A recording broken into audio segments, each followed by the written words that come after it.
Welcome, everyone, and thanks so much for joining today.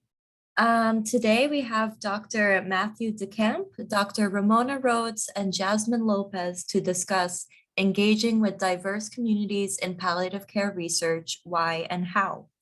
Just a few housekeeping items. Attendees are muted and video cannot be turned on. However, we wish for you to engage with us by sharing your thoughts in the chat and entering your questions in the Q&A feature, which is a button located in the bottom toolbar of your Zoom screen. Along with our panel today, we have Dr. Catherine Pollock, representing the PCRC's Executive Committee. And I'd like to turn it over to Dr. Pollock to please formally introduce our speakers for today. Thank you, Naomi, and thank you to all who are here. We know your time is precious and we appreciate your attending. I'm really delighted to introduce three speakers who are going to give a great talk on engaging diverse communities in palliative care research, why and how. The first is Matthew DeCamp. He's an associate professor in the Center for Bioethics and Humanities and in the Division of General Internal Medicine. He's a practicing internist and a health services researcher and philosopher, and he employs both empirical and conceptual models to identify and solve cutting-edge problems at the interface of healthcare policy and bioethics.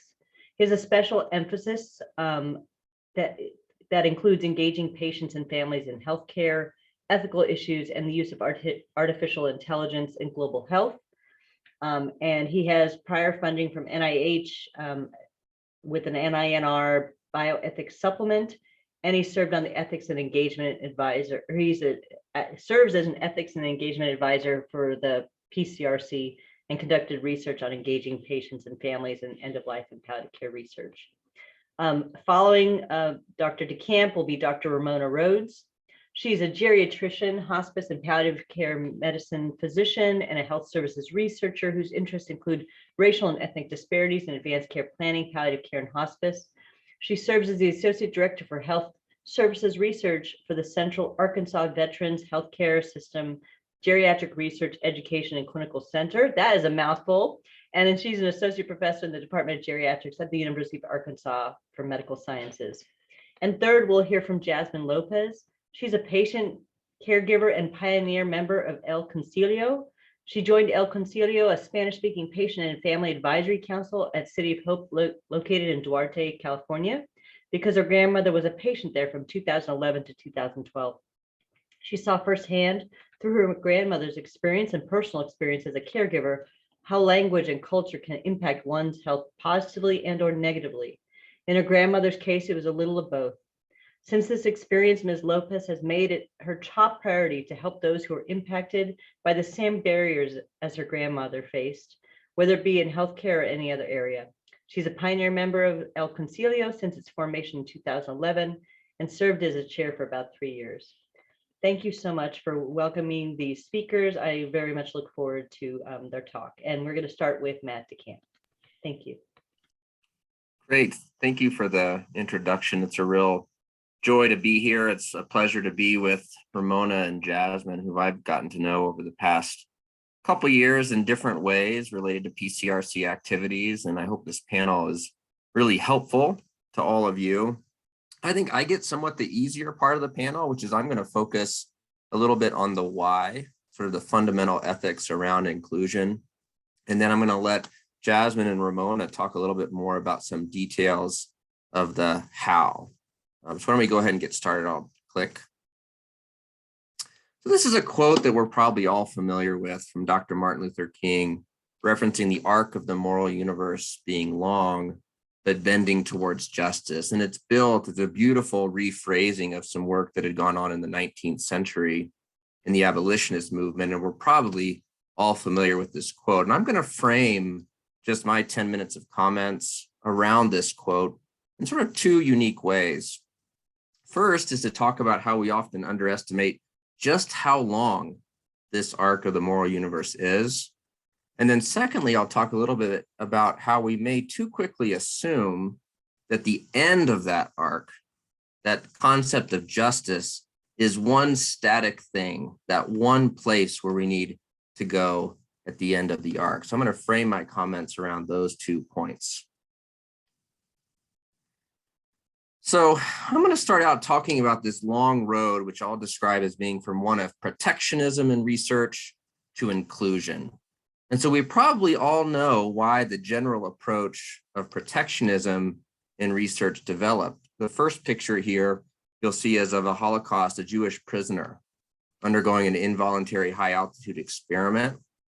The second, of course, we're all familiar with the Tuskegee syphilis study, which went on and was ongoing for decades, a classic case in research ethics. The third example here is the Willowbrook State School, a study of children around hepatitis in a state school that was controversial in terms of research ethics. And then lastly, an example from the FDA, you may know of the story of thalidomide and the birth defects caused by thalidomide and FDA regulation around drug products. So I think in summary, if we look at these, we have to ask, is it any wonder that the 1974 research ethics guidelines, the Belmont Report, the foundation of IRBs and so on, responded with this stance of protectionism toward research subjects when you have these kinds of stories? Yeah, go ahead to the next. Now, what we may not realize is that how long the move toward inclusion has also been going on in research and just how. So if we look at a textbook that was published for the first time in 1998 called Beyond Consent, we can learn a couple of interesting facts, and we'll click forward. So the first fact is that barely 10 years after Tuskegee and after those national research regulations, there was already a Health and Human Services task force on Black and minority health that was flagging this issue of concern over exclusion of participants from research. The next point is that the NIH in 1986 and the FDA in 1993 advanced policies on women in research studies. You can believe it, many women were prohibited from participating in contraception research studies of all things until that time. The next point, we know from HIV clinical trials in the 1990s where there was a shift in the way we thought about clinical trials from one of needing to protect people from harm to clinical trials being an actual benefit. We see the legacy of this now when we talk about right to try laws and access to therapies, access to COVID therapies, and so on. Another key moment toward inclusion. And next, in 2001, the NIH actually shifted the burden of proof in grants and projects from justifying it toward needing to justify exclusion of people from research rather than simply promoting inclusion. And then lastly, in 2017, the NIH actually started to require subgroup analyses in clinical trials. And so plenty of ongoing issues and advancements in policy around inclusion in research. I don't know if this is pessimistic to see how long it's been ongoing or optimistic to see how long we've been working in this arc toward justice. But I think it's important to remember in this last final point on the slide, it only took 10 years for the tide to begin turning. Remember that first point from Tuskegee to the Task Force on Black and Minority Health in 1984, for this tide to begin turning from a stance of protectionism to one of inclusion. We'll go next. I said that there was one point I wanted to talk about, which is the long arc, and I've mentioned that up till now. And then I want to talk about where that arc ends, which is what justice requires. Now, in fact, from the very beginning, we thought of justice in research as, quote, ensuring the benefits and the burdens of research are distributed equitably, equally among groups. This has always been how we thought of justice, even from the earliest phrasings in the 1970s. We do have to ask, if this is so, what has changed over time? Is it that our definition of justice has changed? Is it how we define equity? Is it something else? Were we ethically wrong in the beginning when we thought about balancing these benefits and burdens? Now, we might think that the historic and horrific abuses in research ethics history could have been justified at that time under the stance of protectionism. But I think we still have to be open to the idea that our conception of what is just can change. And there's actually theoretical apparatus for this on the next slide. So on some accounts of justice, the meaning and the value of social goods like opportunities for research and the value of research findings to individuals and groups, is actually pluralistic and can, or I might say, is even likely to change over time. This may be a little uncomfortable to think of what justice requiring as changing over time for those of us who want to have the account or the final step, final end of that arc.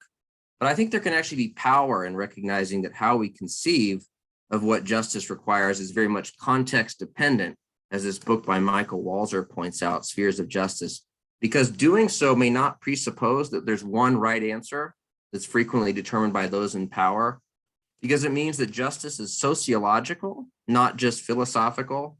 And it recognizes that what we must do for the sake of inclusion can vary based on time and place.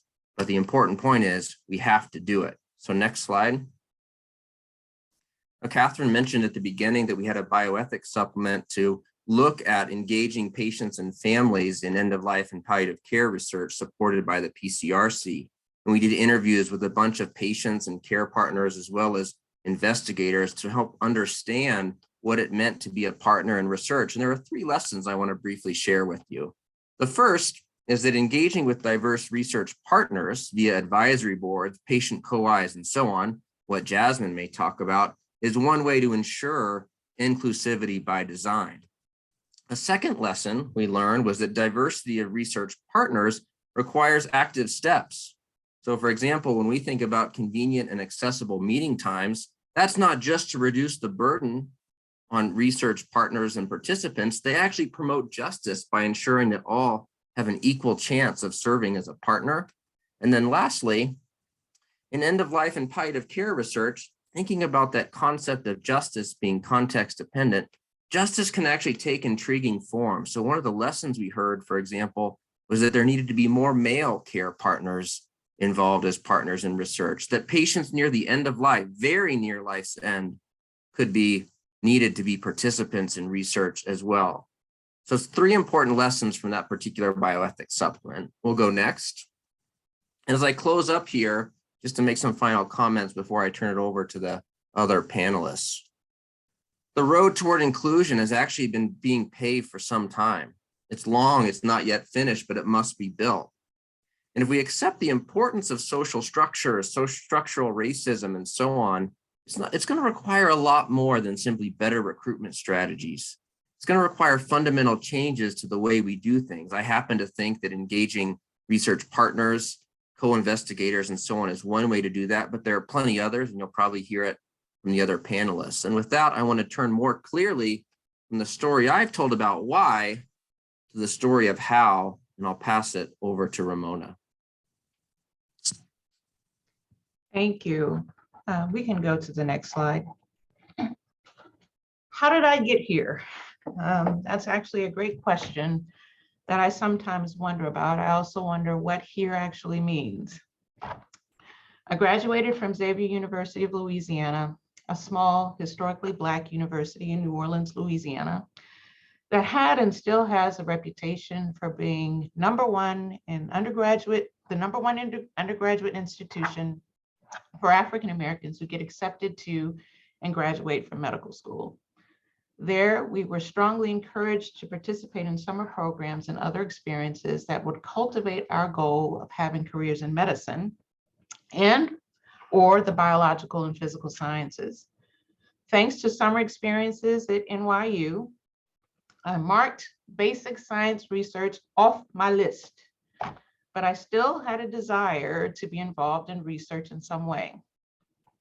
During medical school, my mother died of breast cancer in our small hometown in southern Arkansas. There was no palliative care, there was no hospice, there was no such thing as advanced care planning for her. So at the end of my residency, I applied for a geriatric fellowship at Brown University.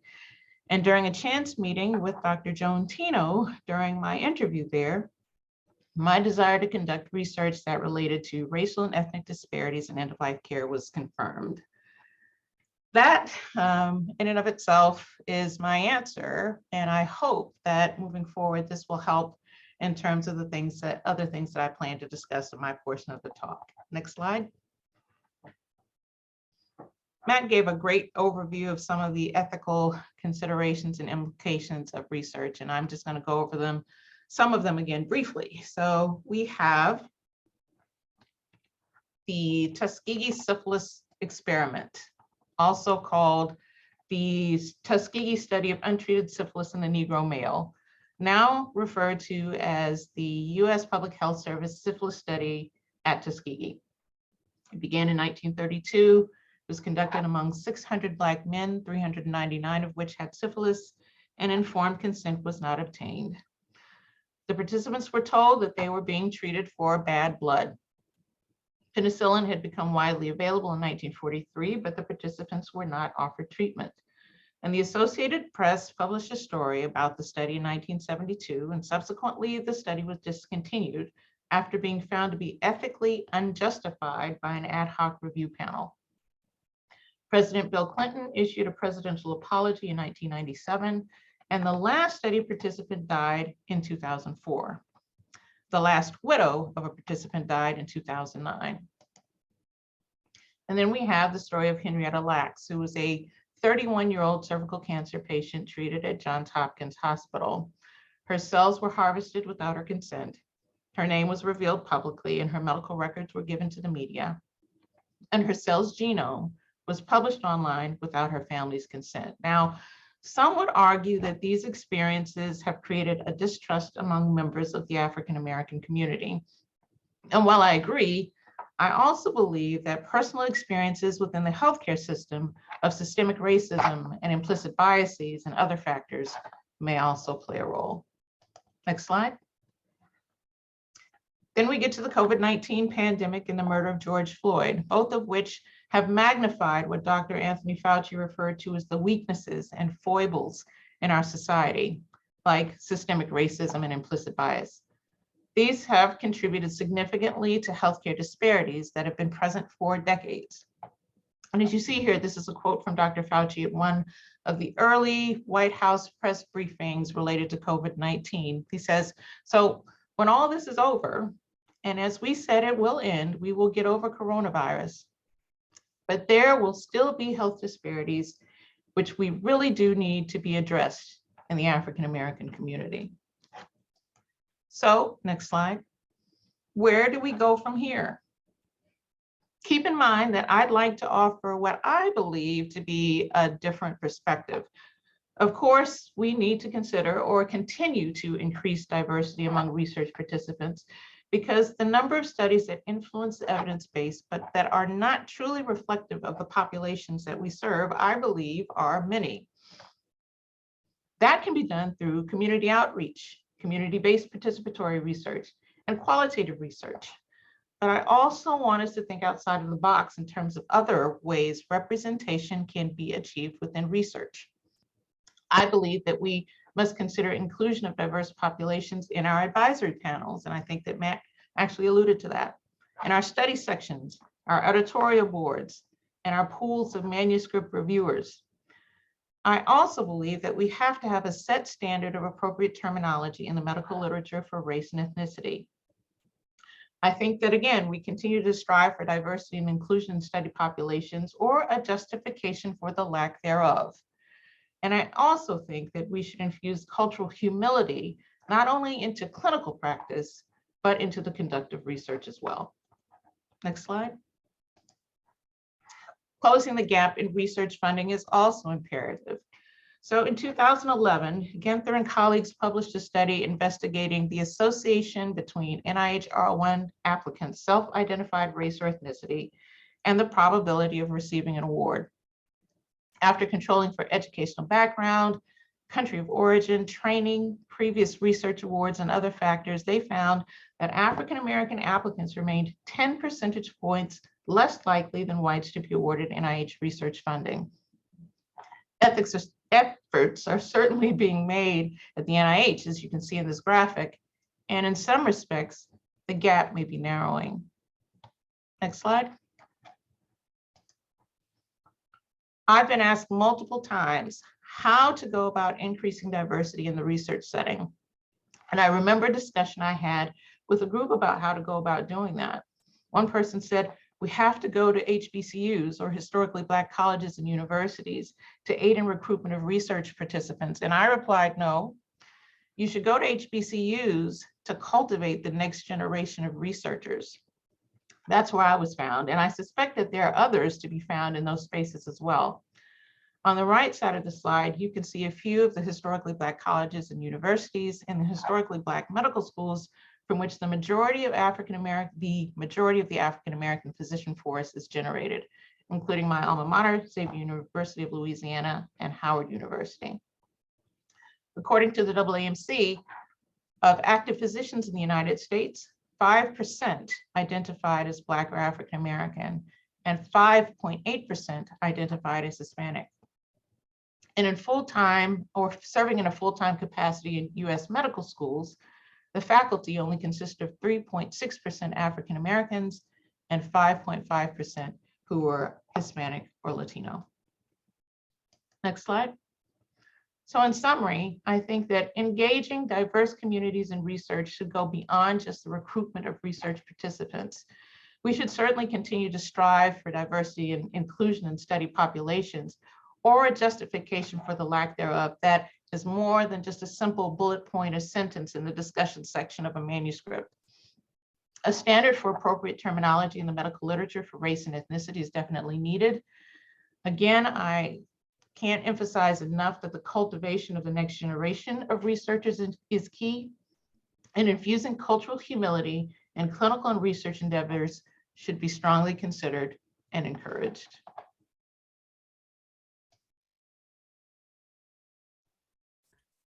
Okay, so today I'll be speaking to you from the standpoint of the former chair of El Concilio.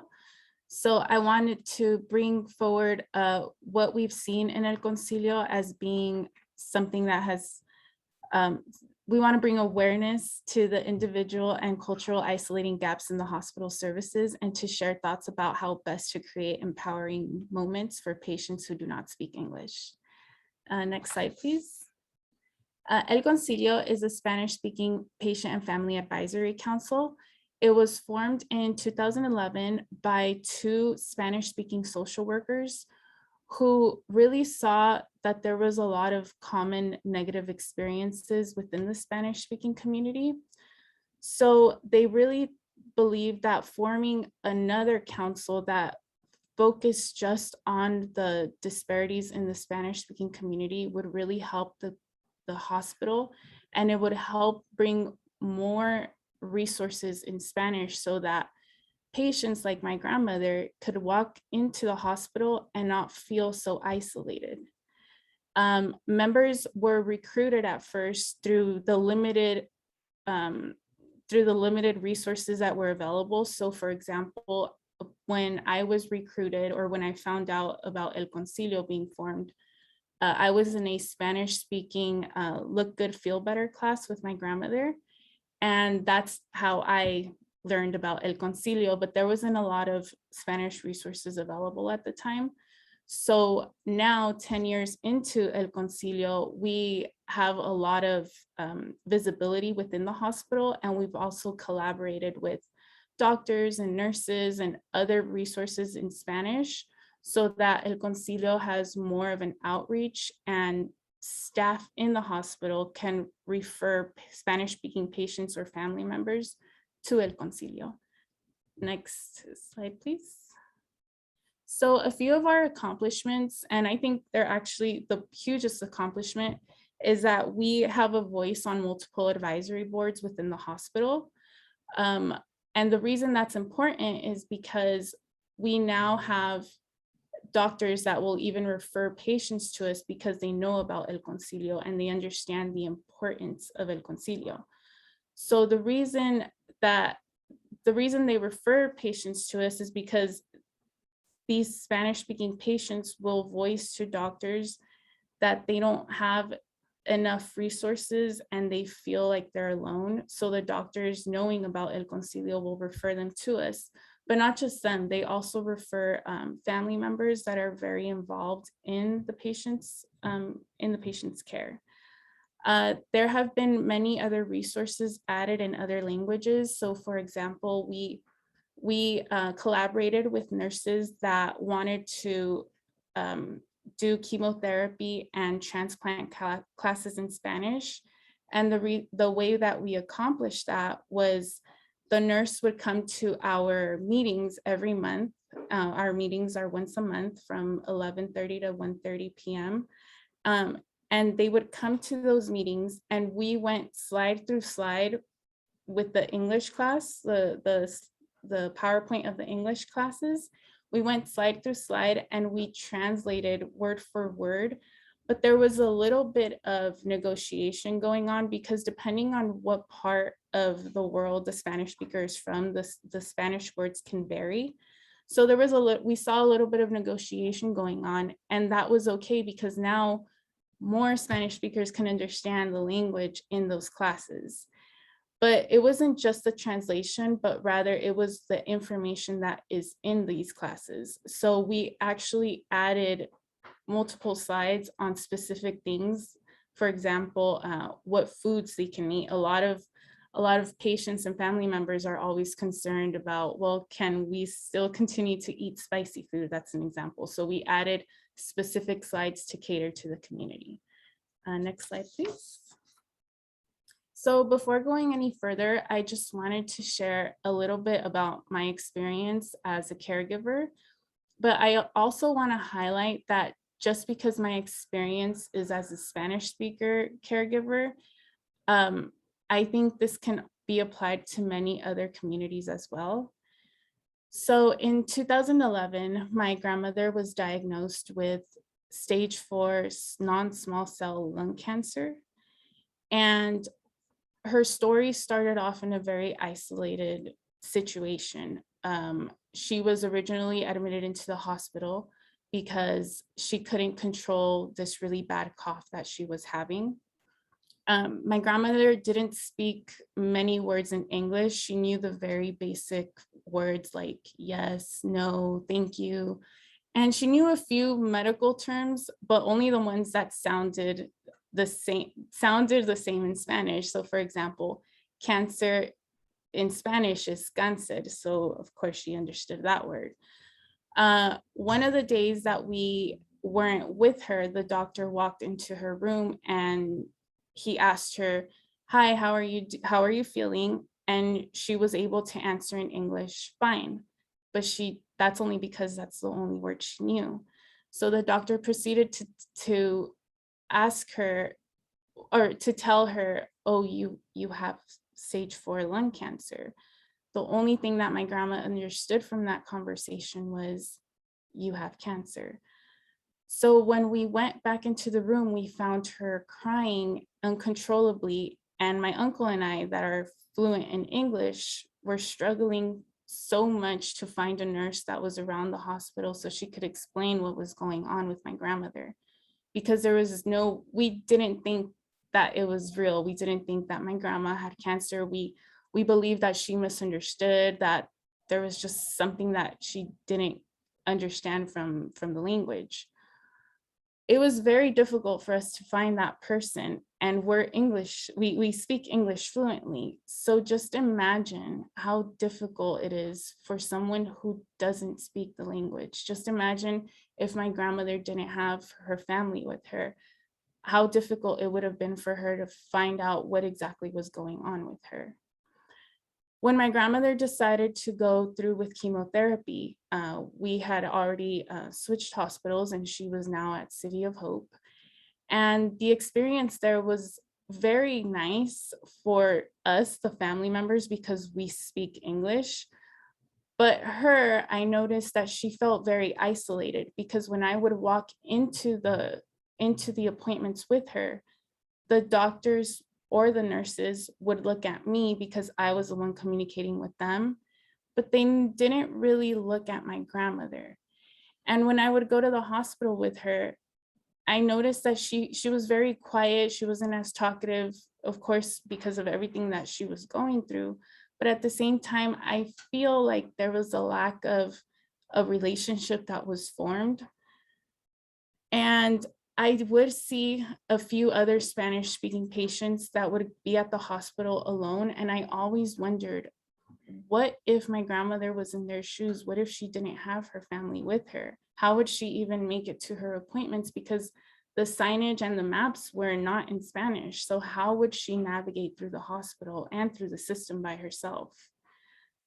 I do want to highlight that not all experiences are bad, because even though my grandmother, I felt like she was feeling very lonely, there was a person that came into her life during this moment, and it was her patient navigator.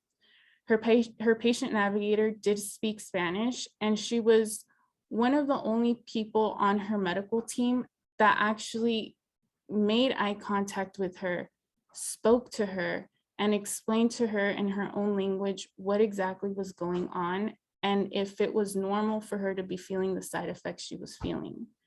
And from that point on, I feel like my grandmother felt more at home, and she was very, even after she left City of Hope, she was very appreciative of her patient navigator, because she felt that that was the only person who truly knew what was happening to her.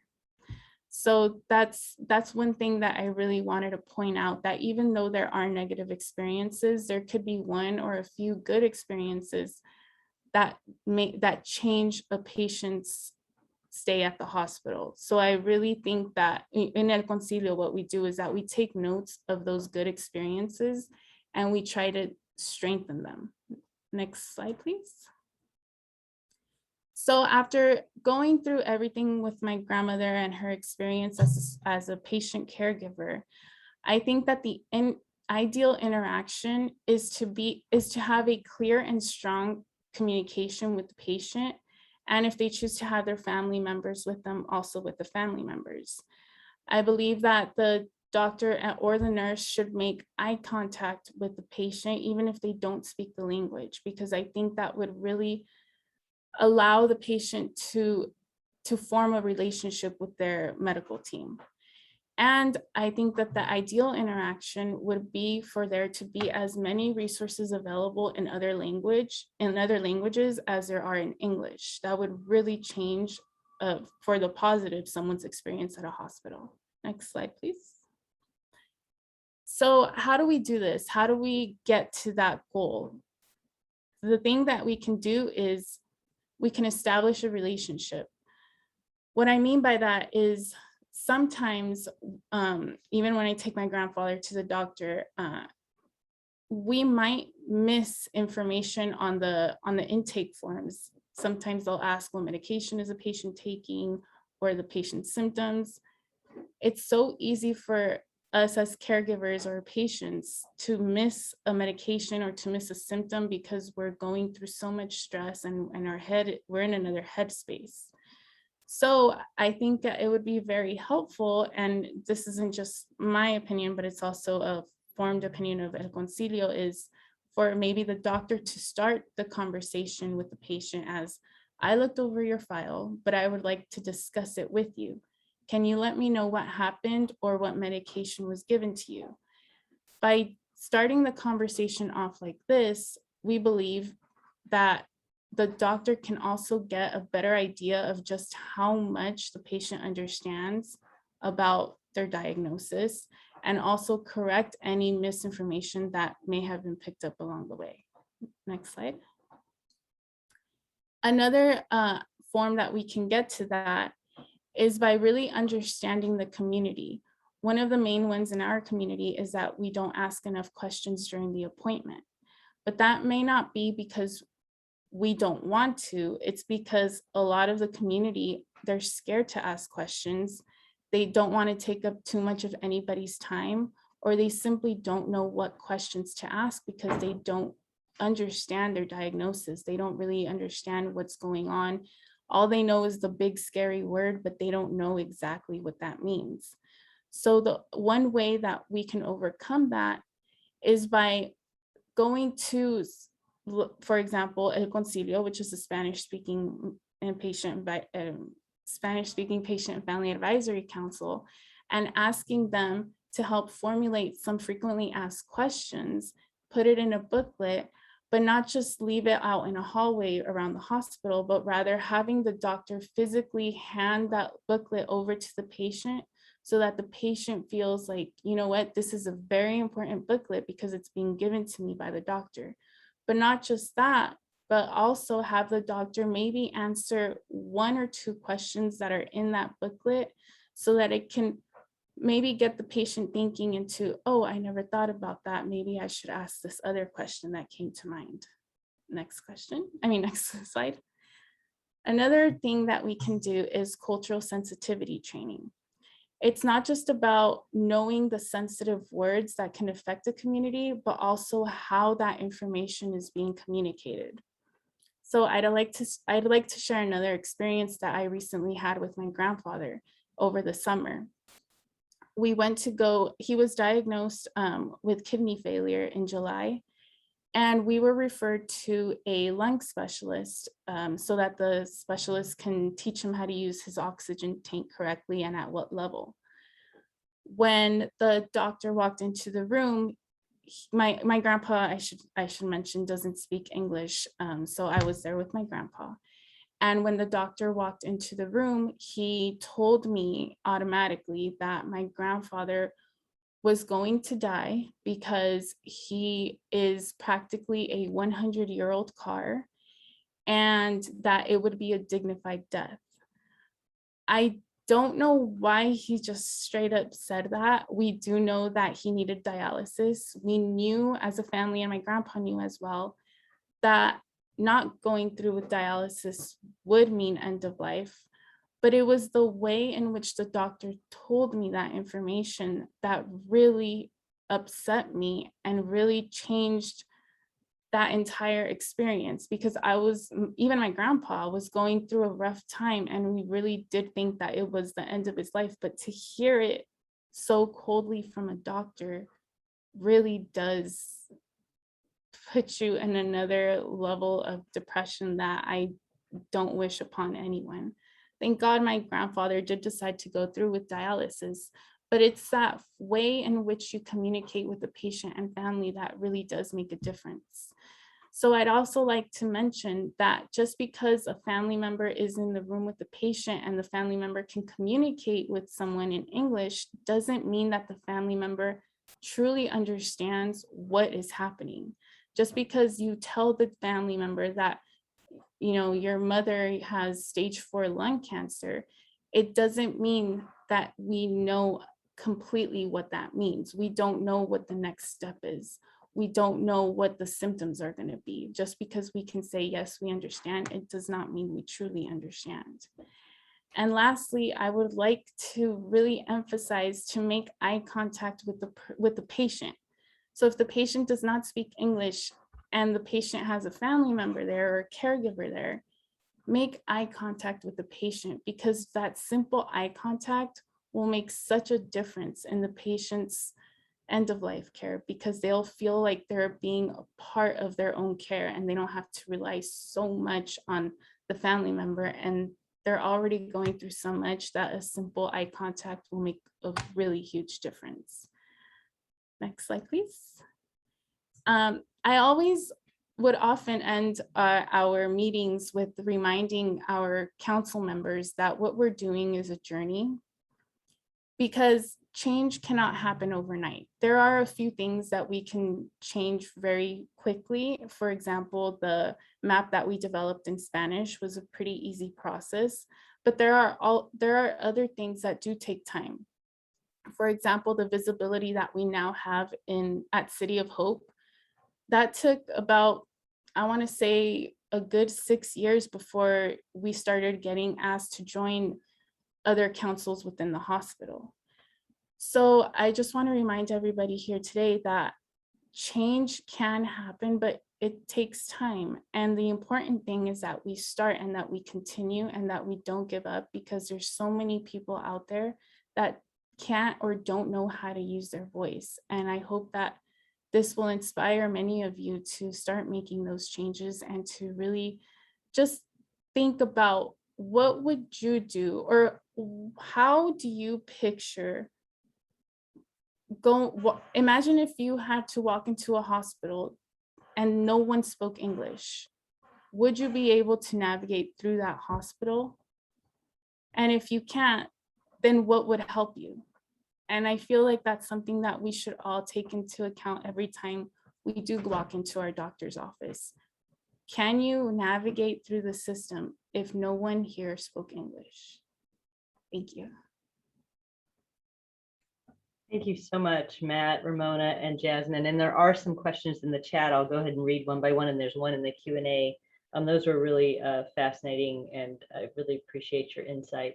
The first question is to Dr. Rhodes. Thinking about being a white female researcher and your comment, Dr. Rhodes, about engaging HBCU students to mentor and foster them as researchers, how can non-Hispanic white researchers do that? Is it appropriate for us to do that? I think that's a great question, and I think that's totally appropriate to do that. That's been my experience. When I commented on how I figured out that I did not want to be involved in basic science research, it was through a program called the Leadership Alliance that I think may still be in existence. It was a consortium of different colleges, including historically Black colleges and universities, I think, and Ivy League universities and other universities, where they came together and they provided mentorship to members of underrepresented groups in terms of research experiences. And it was valuable for me because I got to have that research experience, but it also helped me figure out what type of research I didn't want to do particularly. Other things, other examples, I mentioned that I was introduced to Joan Tino when I was interviewing for my fellowship position. I actually had what was then called a minority supplement to one of her R01s, and that helped me get some research experience as well. So I certainly think that there is nothing wrong with you reaching out to historically Black colleges and university faculty to establish collaborations. I think that they would actually welcome that.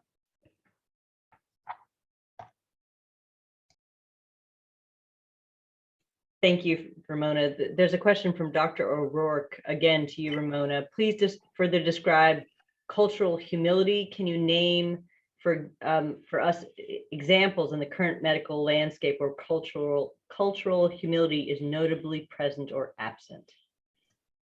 I think by and large, cultural humility may be absent, and I'll tell you why. So the formal definition is that it's a lifelong learning process where the provider or the clinician or the physician has to do some introspection and has to give way their thought that they are an expert in the field to recognizing that they are also learning from the patient.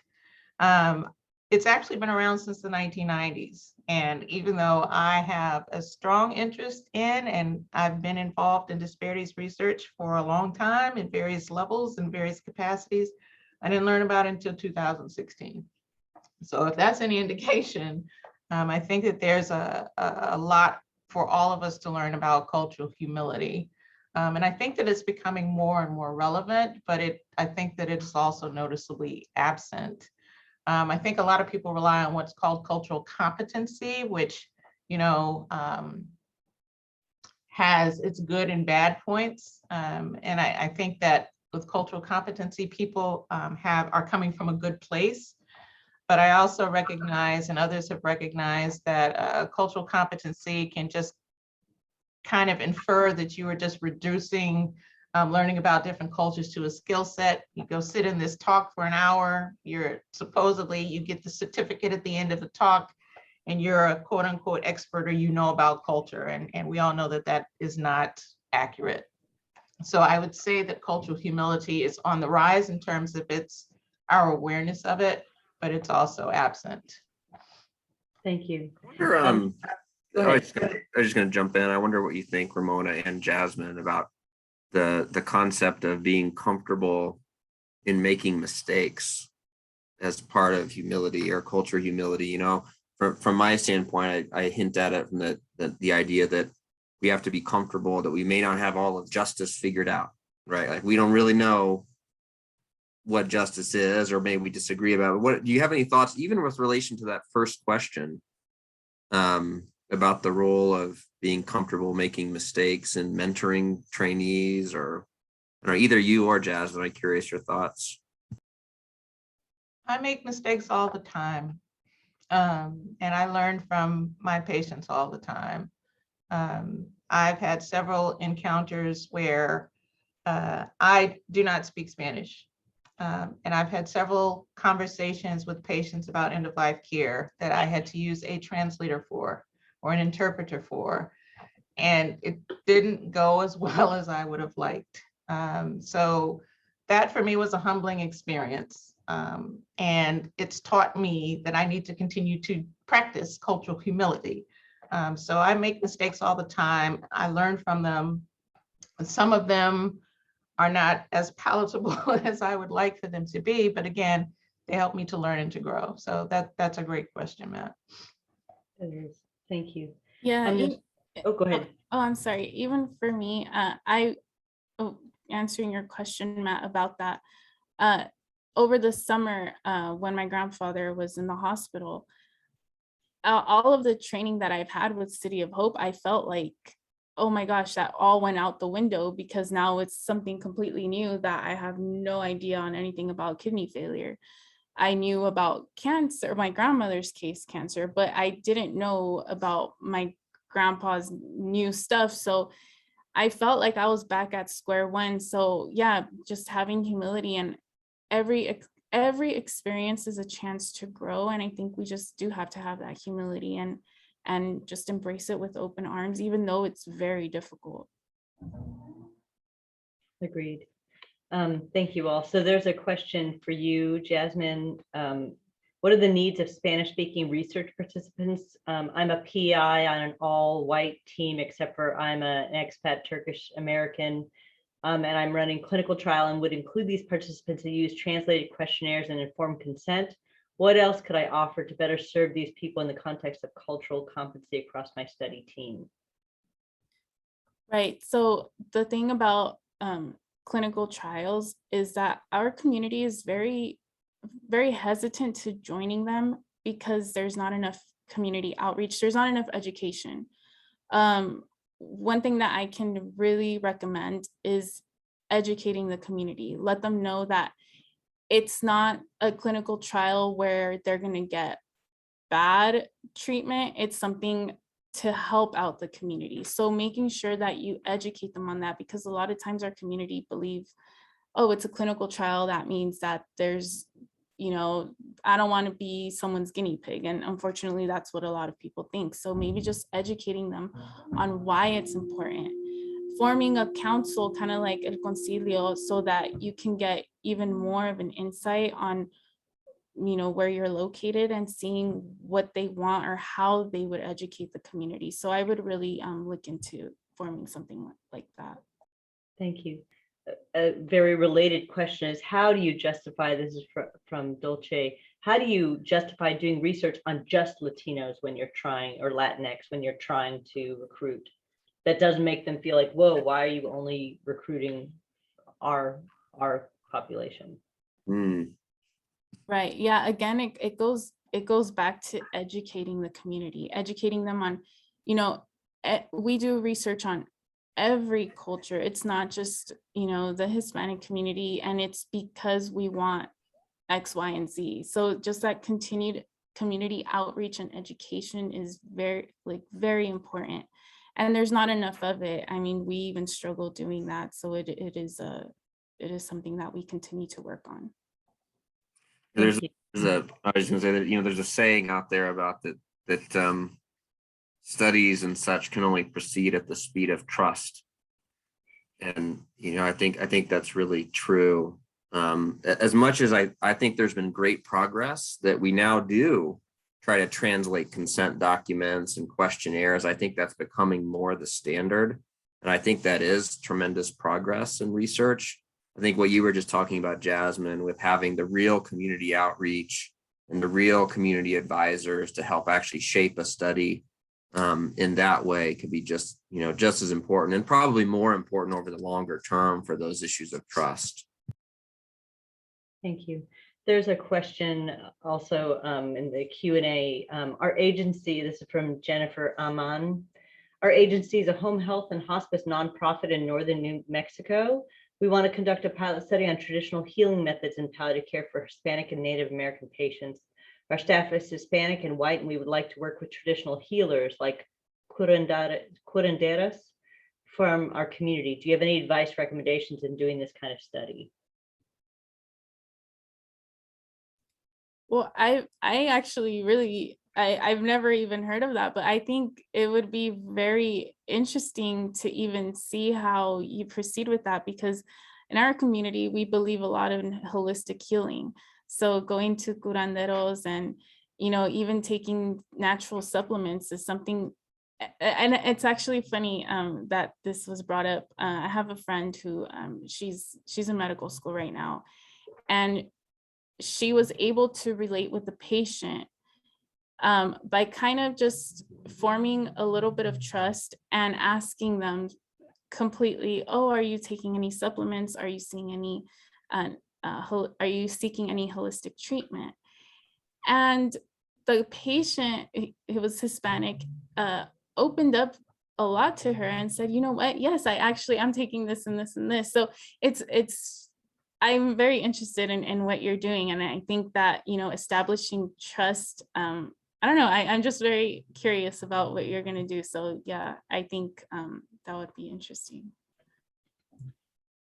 I can answer that as a member of the executive committee, you know, that I think that pairing up with a researcher who does this kind of research would be really important, you know, and one of the things we're trying to promote is community engaged research. And this is clearly, you know, something that's coming from the community, which is super exciting.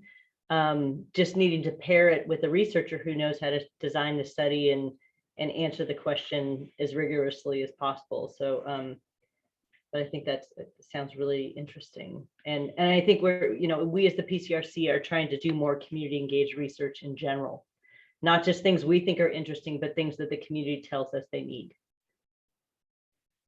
And I'll give a little plug also for those of you who are coming to our investigator meeting next week. We're going to be talking about our pilot awards, and that is one of the foci is community engaged research as well as social determinants of health. We are prioritizing those two areas for our pilot awards for this coming session. It's one of the structural challenges for doing this kind of work, right? Tends to be the way the funding mechanisms are structured. That it's not always the case. That's why the pilot awards are so important. It's not always the case that some of the traditional funding mechanisms allow for the time that's necessary. Mm-hmm. Right. All things in meaningful engagement. Yeah.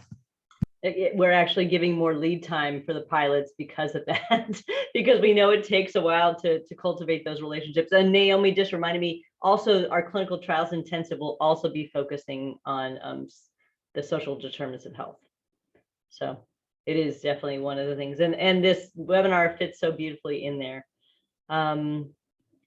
Could I add something about community involvement? This is just from my own personal research experience. Having researchers, having members of the community involved in reviewing grants.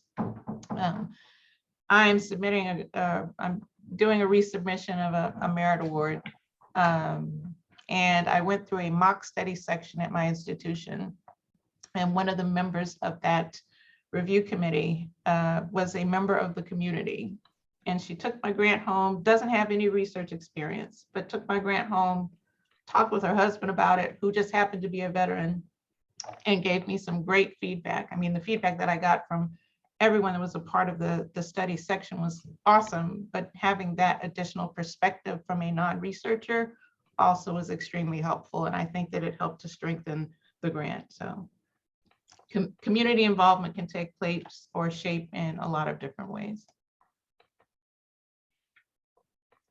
There was another question, and we are coming up to our time here, but there was a question about how to educate physicians who will be the first contact and present for the study, who, you know, in terms of having community outreach, that they don't have a lot.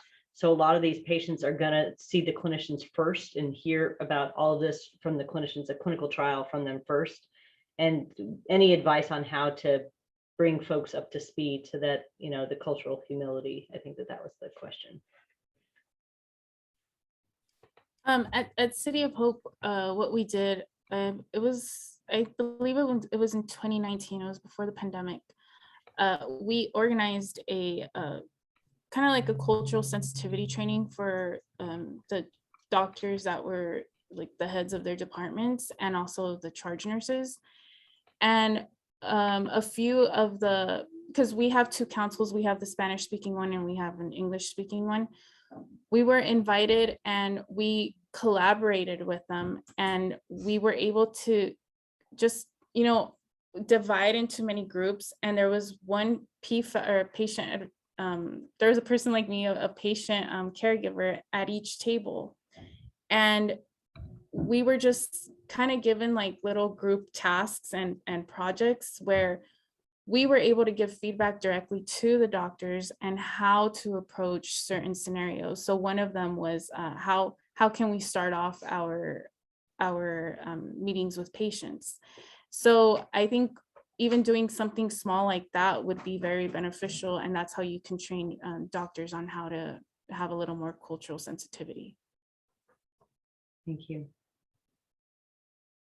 Lots of praise for the speakers, lots of and kudos to all of you for bringing up a really important topic, one that is near and dear to our hearts at the PCRC. So I really appreciate your time. Naomi is going to take it over, I think, to talk about the next one. Absolutely. Thank you, everyone, to all our panelists and to all of our attendees for joining today. And as Dr. Pollack alluded to, there will be a clinical trials intensive call for applications being released shortly. And that will we'll be able to continue this discussion in a very intense group activity. And Jennifer, your comment in the Q&A, is there anyone I can reach out to find a researcher to work with us? There actually is the HERE special interest group. That's the Health, Equity, and Anti-Racism group. So if you are a PCRC member, on the website, you can follow the directions on how to apply or how to join the SIG. And that would be a great area to look for potential collaborators. So please do keep an eye out in your email for an evaluation about today's webinar, and so we can continue to improve our IDC offerings. And next month we have Dr. David Casseret kicking off the new year with our new Writing Launch Challenge, which will be on January 10th, 2022. More details to come on that, but start thinking about some projects or outlines that you need a jumpstart writing on. And as always, just thanks so much for attending. Happy holidays and take good care, everybody. Thank you.